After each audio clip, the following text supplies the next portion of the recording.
pindah sekarang ke raja kedua, Fir'aun. Fir'aun dan Musa alaihissalam. 10 tahun Nabi Musa alaihissalam berdakwah. Wahai Fir'aun, sadarlah, tidak mau. Bahkan Allah mengatakan kepada Musa dan Harun, ya, idhaba ila Fir'auna wa qula lahu qawlan layyina la'allahu yatadhakkara aw yakhsha. Kalian berdua pergi ke Fir'aun tuh. Fir'aunnya sudah ngaku Tuhan. Ngaku Tuhan, tantang Allah Subhanahu wa taala. Allah masih bilang kepada putusannya, wahai Musa dan Harun, pergilah ke dia dan ucapkan kepadanya qaulan layyina, perkataan baik, lembut, sadarkan dia. Siapa tahu dia mau sadar. Allah begitu ya, sebelum datang satu siksaan yang besar, itu datang lutupan-lutupan kecil dulu, peringatan dulu. Orang sebelum berzina, ikhwani, kalau ada orang mau berzina, itu peringatannya Allah datang apa? Tiba-tiba ada perasaan malu dulu. Malu nggak enak, takut. Kalau dia lewatin itu, apa-apa, sembunyi-sembunyi misalnya. Pindah ke peringatan yang kedua. Tiba-tiba kalau dia sudah menikah, pasangannya telepon. Tiba-tiba dilihat oleh temannya. Peringatan dari Allah supaya jangan sampai ke sana.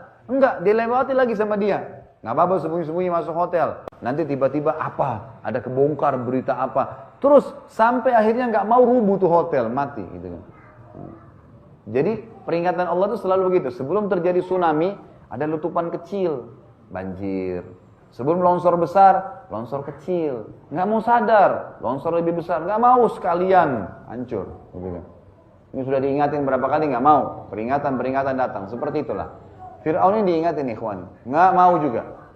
Kita langsung ringkas saja. Dari 10 tahun kalau tidak salah ini, mudah-mudahan saya benar ya. Kalau saya tangkapnya 10 tahun masa dakwanya Musa alaihissalam kepada Fir'aun. Ini bukan dari masa dia lahir dia tinggal di rumah Fir'aun, tapi masa mulai dia berdakwah masuk ke Mesir. Musa alaihissalam mendakwai Fir'aun telah menolak. Terakhir ada kejadian 3 fenomena kejadian besar yang peringatan terakhirnya Allah kepada Fir'aun sebelum ditenggelamkan. Yang pertama, Musa alaihissalam bawa mukjizat. Tongkatnya bisa berubah jadi ular, tangannya dikeluarkan dari daerah ketiaknya, kantongnya keluar bercahaya sampai membuat Fir'aun nggak bisa melihat silau, gitu kan? Terang, nggak mungkin terjadi zaman itu kan, tidak ada lampu kayak kita. Berarti itu mukjizat, sulit. Ya kata dalam sebagian riwayat dikatakan silonya seperti silonya orang kalau lihat ke matahari. Sampai waktu Musa alaihissalam angkat, Fir'aun nggak bisa melihat silau. Dia suruh turunkan, gitu kan? Tongkatnya tuh dilempar di depan Fir'aun, tongkatnya jalan, mau menyerang Fir'aun, gitu kan? Maka tetap aja. Ternyata tidak cukup buat dia. Dia bilang, wahai Musa, kau penyihir nih. Ini tongkat yang kau ubah jadi ular, sihir. Ini juga tanganmu bercahaya, sihir. Saya mau tantang kamu. Saya akan datangkan juga penyihir saya. Dan penyihir di Afrika terkenal. Gitu kan? Sampai sekarang yang saya tahu, di kelas-kelas penyihir ini yang paling kuat dari Afrika. Gitu. Allahu alam, apakah jinnya juga kuat-kuat? Tapi yang jelas seperti itulah. Di zaman Fir'aun yang terkenal, kata Fir'aun, kau penyihir, saya akan tantang kamu, saya akan penyihir juga. Coba tentukan hari, hari apa kamu mau kita bertantangan nih? Kata Musa alaihissalam, hari zina, yaumuz zina. Hari zina ini ikhwani, istilah dalam Al-Quran, hari di mana Fir'aun pada hari itu, singgasananya dikeluarkan ke depan istananya di lapangan luas, dan hari itu masyarakat Mesir datang menyembahnya, disembah, gitu kan? Nah pada saat hari zina itu kata Musa, saya tantang kamu Fir'aun, terima tantanganmu di hari zina itu. Sengaja, waktu seluruh masyarakat Mesir ini umumnya lagi datang nyembah Fir'aun, menganggap dia sebagai Tuhan. Kata Fir'aun, baiklah. Dia merasa tertantang, baiklah, saya mau. Lalu Fir'aun iklankan seluruh wilayah kekuasaannya Afrika, semua penyihir yang menganggap dirinya hebat datang. Sebagian athar menyebutkan, ada 100 penyihir, ada 1000, ada yang mengatakan sampai 10.000. Kita ambil yang paling banyak jumlahnya, 10.000 penyihir. Datang 10.000 orang, karena ini seluruh wilayah Afrika. Siapa yang mengaku punya ilmu datang, tantang. Apa saja diminta saya kasih. Waktu penyihir ini datang jumlahnya banyak. Mereka bilang kepada Fir'aun, apakah kami punya balasan? Ada nggak balasannya kalau kami menang nanti? Pertama mereka bilang begini, mana musuh kami? Kata Fir'aun, tuh sana, Musa sama Harun berdua. Mereka bilang, itu 2 orang itu saja lawan kami. Nganggap remeh, ini jumlahnya banyak. Kita semua ini bersatu. Mereka nih, na'udzubillah. Mereka bilang, mereka bersatu semua. Maka kata Fir'aun, iya, bunuh aja dulu tuh. Apa yang kalian minta saya kasih. Pokoknya saya nggak mau lihat lagi orang ini hidup. Maka penyihir-penyihir ini sepakat. Baiklah kalau gitu. Kalau kita dikasih kedudukan, karena Fir'aun janjikan, kalau kalian menang, kalian punya kedudukan di sisi saya. Pokoknya jadi penasihat-penasihat, jadi menteri-menteri, dapat dana menteri sekarang gitu. Maka mereka sepakat nih, dan ini ikhwani, ilmu tertinggi dalam sihir. Subhanallah. Ya. Jadi antum jangan pernah menganggap hebat itu sihir itu. Ilmu tertingginya adalah kata Allah, yukhayyalu min sihrihim annaha tas'a. Mereka mengubah sebuah benda yang tidak bergerak seakan-akan bergerak. Itu saja. Jadi sihir itu dilempar, misalnya dilempar kayu nih, atau dilempar apa, berubah jadi bentuk yang bukan aslinya. Itu semua cuma itu. Itu ilmu tertingginya. Kalau ada seseorang antum lihat lempar kayu jadi ular, antum dekatin bismillah, antum pegang berubah kembali jadi asalnya. Jadi kan? Dia langsung kembali jadi asalnya. Menyebut nama Allah saya sudah cukup. Ada teman saya di Jakarta peruqyah, dia cerita, nanti saya kembali ke sini ya, ingatkan ke masalah Fir'aun menantang penyihir ini. Maka dia bilang, dia peruqyah kebetulan, sering kadang-kadang hadiri pengajian saya juga, sahabat dekat saya lah saya katakan, saya tidak katakan murid. Kemudian dia bilang, Ustaz saya lewat di atraksi masyarakat yang biasa orang jual-jual obat di pinggir malam-malam di pasar malam. Ini rupanya ada demo melihat ilmu kebal. Nah, potong tangannya enggak apa-apa, ini segala enggak apa-apa. Dia bilang, ana ini nggak ngerti, ana cuma lewat di situ, kebetulan pasar malam, tidak tahu kalau ada ya, atraksi itu. Cuman sekedar lewat, mau lihat pasar malam orang jual-jual pakaian murah gitu. Begitu saya lewat, dia bilang, begitu ana lewat di depannya, datang tuh orang-orangnya langsung. Bang, jangan ganggu bang. Gitu. Dia bilang, bang jangan ganggu bang. Loh, apa ini? Siapa kalian? Ganggu apa? Saya cuma lewat, pokoknya tolong. Instruksi dari dalam bilang, jangan, itu yang lewat tuh jangan, kasih tahu bilang jangan ganggu. Ternyata setannya udah melapor tuh peruqyah tuh yang lewat. Bahaya dibaca ayat bisa bahaya. Jadi cuma gitu, cuma lewat mereka tahu tuh, gitu kan. Dan pernah kejadian di Jakarta, kebetulan anak ini diruqyah oleh beliau. Teman saya ini, jazakallahu khair. Ada anak kecil rupanya pulang dari TPA, lewat di tukang-tukang obat begitu tuh. Rupanya dia lagi demo-demo potong-potong tangannya, si anak ini nggak sengaja. Waktu dia kaget, dia kagum, dia bilang Allahu Akbar, terpotong betul tangannya. Dia kena tulus baca Allahu Akbar, terpotong betul tangannya. Anak itu langsung disihir, gitu kan. Nah ditangani oleh teman saya nih, ditangani. Waktu ditanganin, diobatin, ternyata jin yang ngomong. Ini dia sebutin Allahu Akbar waktu itu hari, jadi saya disuruh masuk ke badannya. Seperti itulah. Jadi sebenarnya, subhanallah ya, Allah tidak akan mungkin salah. Inna kaida syaitani kana dha'ifa. Syaitan itu sangat lemah, nggak punya kekuatan. Asal dihadapkan dengan ayat-ayatnya Allah. Saya tidak bicara masalah ruqyah ikhwani, itu ada bahasan saya, bisa lihat di YouTube ada bahasan saya tentang ruqyah syariah. Tapi yang jelas di sini kita bahas masalah Fir'aun dengan penyihirnya. Penyihir ini lalu mengatakan, baiklah, kita kumpul semua penyihirnya. Kita langsung aja pakai ilmu pamungkas, nggak usah terlalu lama. Ini cuma 2 orang. Ilmu mereka terakhir adalah tunjukkan kepada masyarakat kehebatan, dan itu yang dijadikan sebagai tolok ukur supaya orang takut. Kalau antum nggak takut, antum nggak bisa kena, susah kenanya. Makanya kalau tempat-tempat dukun itu fenomena tempat prakteknya pasti ada tengkorak, gelap. Harus antum takut dulu. Kalau antum nggak takut nggak bisa dikena, nggak bisa. Apalagi kalau kuat akidahnya nggak bisa kena itu, susah. Dia pun kena mental lagi, gitu kan. Apalagi antum jaga zikir pagi sore, sering baca Quran, itu sudah berat bagi mereka itu. Kelas berat sudah susah. Ringkas cerita ikhwani. Maka mereka bilang, kita langsung aja deh ilmu pamungkas. Masing-masing pegang tali. Antum bayangkan kalau kita tadi ambil jumlah tertinggi ya, 10.000 orang penyihir, 10.000 tali. Dilempar ke tanah, disaksikan dengan jutaan mata masyarakat Mesir waktu itu yang datang menyembah Fir'aun. Dilempar, kata Allah, berubah menjadi ular, seperti bergerak. Tapi ingat, sihir nggak bisa nyerang. Di sini ya, kalau dia mau begitu, dia nggak bisa nyerang. Kalau masalah jin masuk ke badan antum itu, kalau kena sihir itu lain. Itu fenomena, itu bahasan lain. Tapi ini kalau dia lempar benda, gitu kan? Dia lempar benda, maka itu tidak bisa menyerang. Setelah selesai, orang semua bersorak-sorak. Musa alaihissalam awalnya sempat khawatir. Tapi Allah mengatakan, jangan kau takut. La takhaf, innaka antal a'la. Kamu pasti menang, hai Musa. Wa alqi ma fi yaminika talqafu ma sana'u, innama sana'u kaidu sahir, wa la yaflihu sahiru haitsu ata. Lempar apa yang di tangan kananmu, pasti akan mengalahkan semua yang mereka buat, karena yang mereka buat adalah perilaku sihir, dan penyihir tidak akan pernah bisa menang di depan ayat Allah. Ini sudah jelas. Maka Musa AS datang lempar tongkatnya. Ini rahasianya ikhwani. Kenapa penyihir Fir'aun semuanya tidak terkecuali sujud kepada Allah? Apa sebabnya? Ini rahasianya. Waktu Musa alaihissalam lempar tongkatnya, berubah jadi ular besar. Dan ternyata ularnya Musa alaihissalam jalan dan memakan ular-ular mereka. Penyihir semua tahu ini bukan sihir, ini nggak mungkin. Sihir itu paling tinggi berubah dan tidak bisa nyerang. Ini datang makan, dimakanin semuanya 10.000 tali, habis. Apa kata Allah? Fa'ulkiyas saharatu sujjada. Semuanya sujud. Ini nggak mungkin salah itu.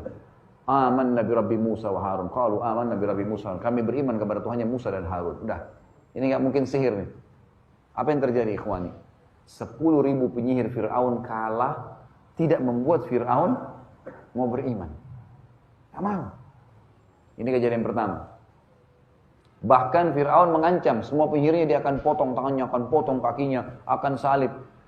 Maka sempat Musa AS kumpul sama mereka. Bagaimana? Pada kalian akan dihukum nih. Mereka bilang, wahai Musa, sebelum kau datang, kami sudah disiksa sama Fir'aunnya. Sebelumnya memang kami sudah susah hidupnya. Sekarang kami sudah beriman pada Tuhan yang kau tunjukkan, untuk apa kami ikut sama dia? Dia bukan Tuhan. Akhirnya mereka tetap kokoh gitu kan, bertahan. Ada tentu cerita lagi kelanjutannya, tapi yang jelas ada beberapa penyihir yang dibunuh oleh Fir'aun. Tapi itu bukan bahasan kita. Kita masuk ke kejadian kedua. Allah uji Fir'aun lagi dengan kejadian yang besar. Lebih besar daripada kejadian tadi. Penyihirnya kalah, ternyata tidak cukup. Yang kedua ikhwani, ini berat nih. Allah subhanahu wa ta'ala tahan air hujan di Mesir. Nggak ada hujan, kemarau. Dan pertama kali dalam sejarah Mesir waktu itunya ya, setelahnya pernah terjadi lagi tentunya, Sungai Nil habis airnya. Habis kering. Kita tahu kalau musim kemarau begini tuh, turun kan air. Ini habis kering. Sungai Nil itu sumber hidupnya masyarakat Mesir. Nggak ada yang lain. Allah subhanahu wa ta'ala dengan hikmahnya membuat terik, kering semua. Fir'aun keluarkan tenaganya, uangnya semua dikeluarin. Digerakin pasukannya, cari air. Datang ke negeri-negeri di sebelah Mesir, di Afrika semua didatangin. Awal-awal bulan pertama, bulan kedua berhasil. Bawa air, bisa minum, bisa mandi. Lama-lama ikhwani, seluruh Afrika kena dikering. Panasan semua. Sampai air pun jadi sedikit, dibayar mahal oleh Fir'aun.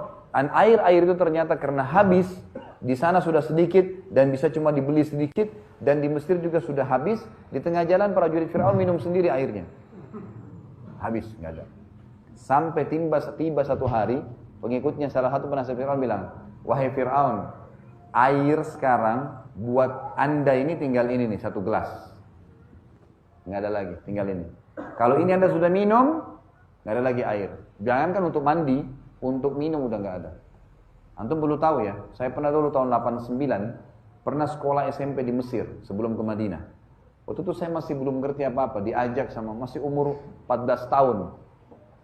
Saya waktu itu baliknya malah di sana, gitu kan. Waktu itu subhanallah saya berangkat ke Mesir, kemudian saya diajak, kebetulan ada paman saya di sana, diajak lihat piramida tuh. Saya ke piramid tuh. Ada satu piramid yang besar sekali tuh. Kita naik ke atas, tangganya kecil-kecil, ke atas capek sampai ke puncaknya. Antum tahu di atas tuh apa ya? Ini saking luar biasanya kekuasaan Firaun waktu itu ya. Itu jauh sampai capek naik ke atas tuh. Mungkin ada 200-300 tangga kali ya. Sampai di atas, pas masuk saya tanya, apa ini? Itu yang bawa kami bilang, ini ruangan mandinya Firaun. Tempat mandinya di puncak tuh. Ada kolam kecil, dibawain air. Saya bayangkan bagaimana dulu orang-orang yang ngangkatin air ke atas tuh. Hanya untuk mandi, berendam. Berendam di air, nanti dia turun lagi. Itu cuma tempat mandinya. Luar biasanya gitu. Air itu sudah luar biasa. Subhanallah, Allah jadikan air hilang. Jangankan mandi, minum gak ada. Fir'aun waktu itu, ya, yang mengaku Tuhan, dan ini aneh nih, Tuhan bermusyawarah gitu. Maka dia bilang, tanya sama orang-orang sekitarnya, apa saran kalian? Kata mereka, sudah habis saran kami, gak ada lagi. Dana sudah dikeluarin sekian banyak, tenaga sudah, air memang kering, gak bisa. Mau diapain kalau hujan tidak diturunkan dari langit sama Allah? Coba. Ada yang bisa kalian lakukan? Gak ada. Apa yang terjadi ikhwani? Ada satu penasihatnya bilang begini, wahai Fir'aun, masih ada satu jalan yang belum anda lakukan. Fir'aun dengan semangat, apa itu?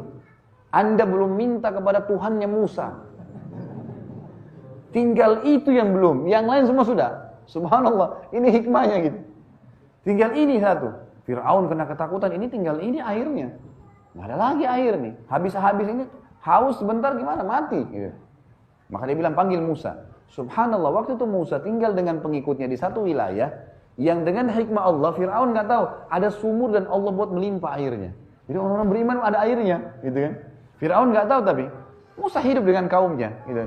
Musa AS datang. Kenapa tumben Fir'aun panggil nih? Datang langsung Fir'aun tidak mau tunjukin kebutuhannya. Wahai Musa, kau kan ngaku punya Tuhan, katanya bisa mengerjakan apa saja. Kata Musa, iya. Dia bilang, kau kan tahu sekarang Mesir ditimpa peceklik, panas, nggak ada air. Kami kekurangan air. Dia nggak bilang sudah habis air. Kami kekurangan air. Kalau Tuhanmu bisa turunkan hujan dari langit, kami akan beriman. Musa senyum. Musa mengatakan, Fir'aun, betul yang kau ucapkan? Kalau Tuhanku dan Tuhanmu Allah menurunkan hujan dari langit, kau akan beriman? Dia bilang, iya. Semua ini sekitar saya jadi saksi. Sudah, turunkan hujan, pasti akan saya beriman. Berikan, ini ikhwani ikrar.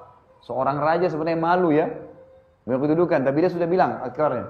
Terus Musa di depan Fir'aun angkat tangan. Ya Allah, Zat yang maha kuasa. Dipuji-puji Allah, Zat yang maha besar. Zat yang... Terakhir dia mengatakan, Zat yang telah menahan hujan untuk Mesir. Turunkanlah hujan buat masyarakat ini sebagai tanda-tanda kebesaran ayatmu. Belum Musa AS turunkan tangannya, mendung hujan sebulan. Sebulan, non-stop. Sampai sungai Nil penuh kembali, semua kehidupan kembali semua. Pertanyaannya, apakah Fir'aun beriman? Apa kata Fir'aun? Hati-hati, kalimat kufur begini yang banyak terjadi nih. Hati-hati, apa kata Fir'aun? Dia bilang, oh sudah saatnya hujan turun. Sudah sembuh penyakitnya? Oh hebat tuh dokter. Subhanallah. Mana pencipta tulang, darah dan urat-urat sarafmu itu? Gitu kan? Kamu lupain, kamu pikir obat yang hebat, dokter yang hebat? La haula wala quwata illa billah. Ini pelajaran histori manusia nih. Ini jangan dilupain. Allah mengatakan itu pelajaran, ibrah semua ini. Yang terjadi ikhwani, sudah selesai. Fir'aun nggak mau beriman. Waktu itu tersebar berita di wilayah Mesir dan Afrika. Kalau ternyata yang selama ini kita anggap Tuhan Fir'aun tidak bisa mendatangkan air kecuali pertolongan Musa, Tuhannya Musa. Berarti Tuhannya Musa lebih hebat tuh. Kita ikut saja sama Musa. Tersebar berita seperti itu. Fir'aun, subhanallah nggak kapok. Padahal Musa alaihissalam waktu itu tidak berarti kalau dia beriman dicopot dari kerajaannya, enggak. Dalam Islam kan begitu ya. Kalau ada seseorang raja presiden beriman, kita tidak copot dari jabatannya diganti sama orang Islam. Tetap aja. Nggak diganggu, pedagang, biarin dengan dagangannya. Yang penting halal diingatkan kalau haram gitu kan. Tapi nggak diganggu kan, nggak ada diambil duitnya, nggak ada diambil apa-apa. Kan? Cuma itu saja beriman, yakin Tuhanmu Allah sudah makmur nih. Kalau Fir'aun beriman waktu itu bayangkan luar biasa. Setengah dunia bisa didapat panen pahalanya. Tapi cengkalnya ini yang membuat begini, luar biasa. Tidak mau. Yang terjadi ikhwani, dia bilang tidak ada jalan lain. Ini fenomena yang ketiga nih, yang terakhir. Tidak ada jalan lain nih. Musa harus dibunuh. Musa mau dibunuh. Apa salahnya Musa? Musa mengingatkan dia baik-baik, nggak mau. Musa alaihissalam dengar Fir'aun. Waktu itu Fir'aun kerahkan seluruh kekuatannya, kekuatan pilihannya. Ada pasukan khusus Fir'aun pakai itu. Kalau kayak kita mungkin Kopassus gitu kan. Itu khusus untuk pasukan inti sudah. Itu digunakan pas jumlahnya banyak. Fir'aun bilang, saya mau bunuh Musa dengan tangan saya sendiri. Keluar semua pasukan intinya. Musa alaihissalam manusia biasa. Sama Nabi dapat terima wahyu. Ada wahyu beliau amalkan. Tidak ada wahyu beliau diam. Tunggu gitu kan. Begitu Nabi-Nabi. Nabi Muhammad SAW kalau datang orang bertanya, enggak semua dijawab. Ada yang kadang-kadang ditunda. Tunggu wahyu datang baru mengatakan, siapa yang bertanya? Si fulan. Nih. Tadi karang-karang memang. Musa manusia biasa seperti kita. Ambil pelajaran luar biasa. Musa alaihissalam selamatkan dirinya dengan kaumnya. Punya rasa takut, khawatir sebagai manusia. Ayo kita lari yuk, lari. Lari terus, dikejar sama Fir'aun. Sampai di depan mata mereka Laut Merah. Pas tiba di Laut Merah, antum bayangkan nih, kalau kita di posisi Musa alaihissalam dan pengikutnya, kita di pinggir laut.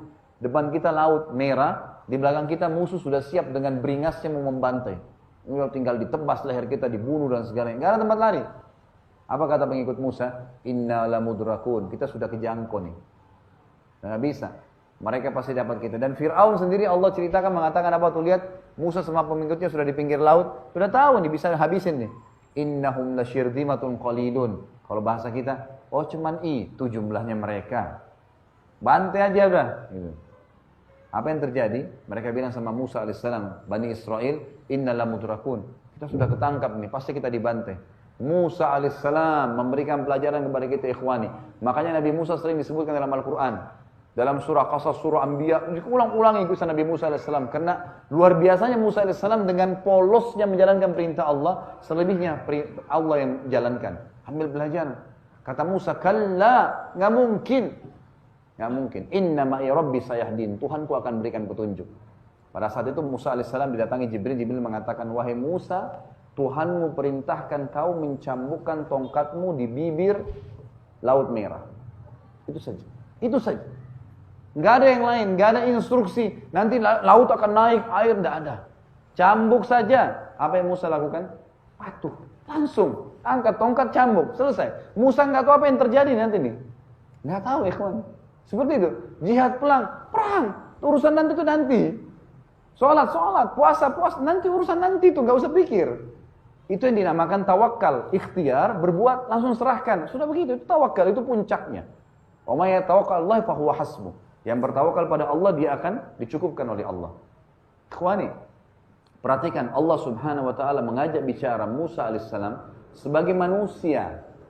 Seperti Allah ngajak bicara kita sebagai manusia. Jadi Allah sudah ciptakan alam semesta seluruhnya ini, termasuk manusia, dengan sifatnya, dengan waktunya, dengan kadarnya, semua seperti alam. Kita lapar, Allah siapin makanan, ya makan ya, caranya baca bismillah. Allah bisa nggak ikhwani membuat lapar kita hilang tanpa makan? Bisa nggak? Bisa. Tapi Allah mau begitu alamnya, begitu jalannya.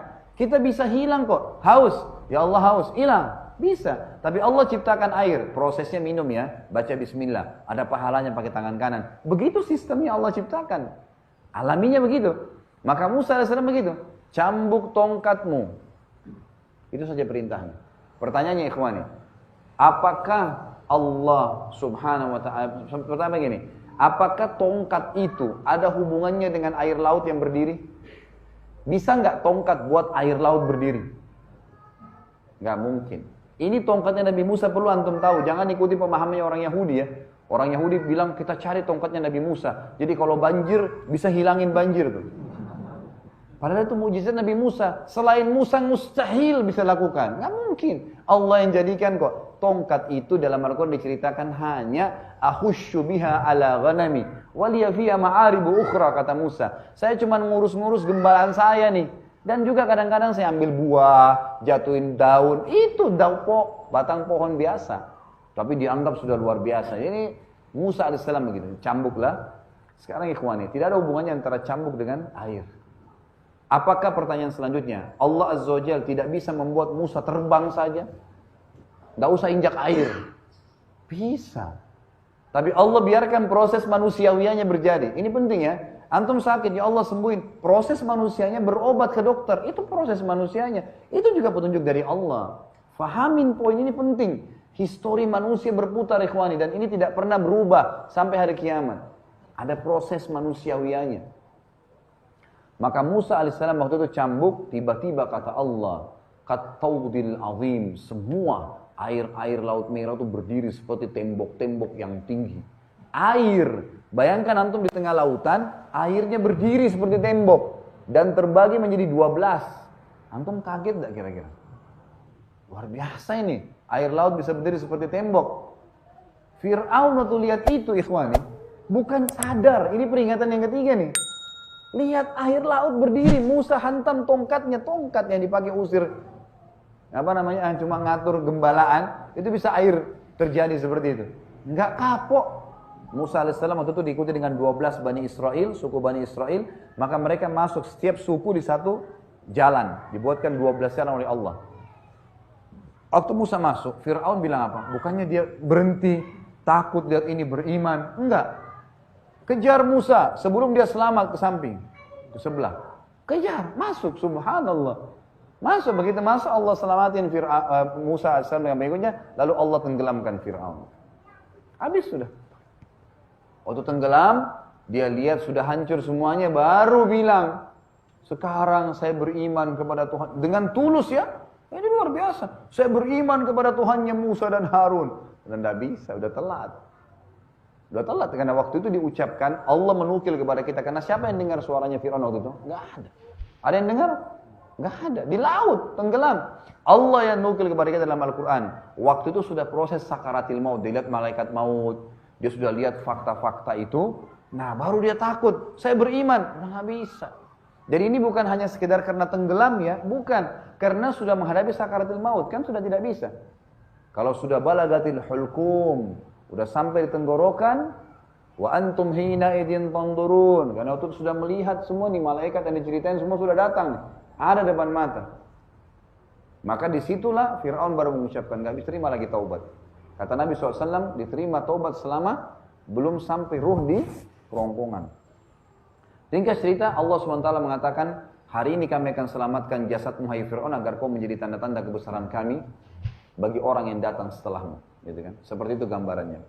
Maka habislah kisah Fir'aun, dan sampai sekarang kita gak usah jauh-jauh ke Mesir, di search pun di Google, kita bisa lihat fotonya mumi Fir'aun. Sampai sekarang masih utuh. Allah jaga sebagai tanda-tanda kebesaran Allah SWT. Tentu ini semua ikhwani.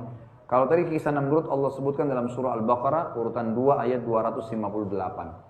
Itu kalau memang kembali silakan kembali ke ayat itu. Kemudian juga ada tentang Fir'aun. Itu diceritakan oleh Allah SWT cukup banyak. Tapi diantaranya surah Al-An'am urutan 6 ayat 301.